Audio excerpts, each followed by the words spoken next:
So to the question that I'm now working on, which is about whether, with all these changes, do we see a shift in the elites who are deciding what knowledge counts, who are doing the governing, who have the agency in this new context?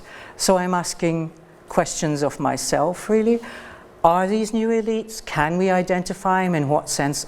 Identify them? In what sense are they new? How do they operate?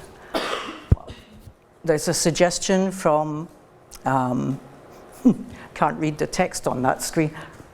Yeah, Eric Bonds came up with this notion that yes, we can indeed see a shift in the nature of the elites who are operating currently, and that shift can be categorized. We can talk about what they're doing in different ways.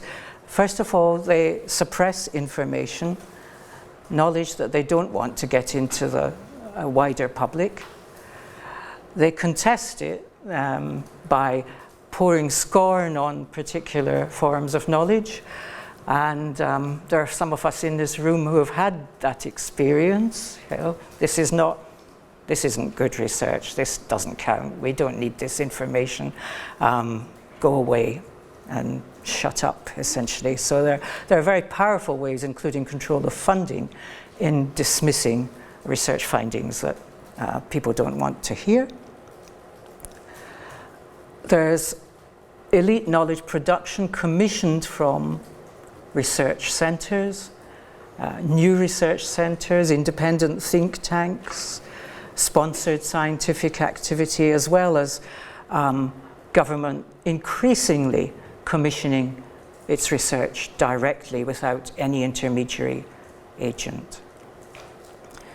And then they can also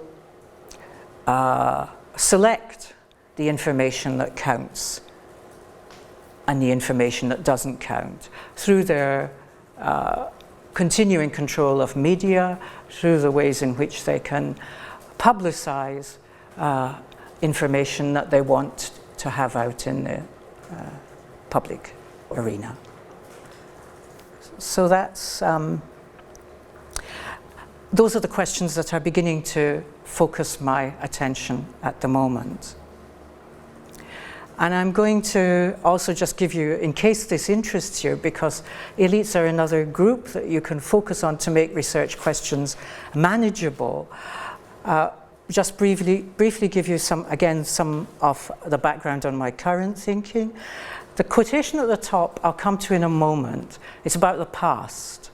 It's about how, particularly in perhaps the English and French contexts, maybe in the Italian, elites were constituted of really social networks, people who knew one another, people who'd known one another for a long time, people who married one another, people who belonged to a particular social grouping. But I'll come back to the past shortly. What I'm doing here is distinguishing between positional elites, which was the way we used to think about elites. People were born into elites and they stayed in them and they maintained their position. Right? So it's a kind of structural analysis of elite. But now it's being argued more that we should think about elites as actors, as taking action, as thinking about and identifying what they can do, where they have the capacity to intervene and shape and mold activity, with attention to all the power that's distributed now in these different governing arrangements. But we can still look at the resources that they have that enable them, despite the appearance of distribution, to manage the flow and to continue to protect their interests. Okay. So I'm going to summarize where I've got to. I hope there's some relationship between the summary and what I was saying earlier. Sometimes it's more aligned than others, but that's the intention I had. That's where I wanted to end up. And really, it's a way of giving me an entry into looking at the big space that data now occupies. What I didn't mention was cognitive consensus and the overload of information. So you have to take that, please, as also part of the story, that in this distributed, knowledge-intensive, many agent-produced knowledge situation, there has to be some form of simplification. There has to be some way of achieving agreement and some way of cutting through the material. Otherwise, we're kind of at the mercy of TripAdvisor about everything that we do. You know, the social media material moving all the time. If you think about policymakers as inundated in the same way, potentially inundated with information in the same way, then maybe you can see the need for some form of simplification.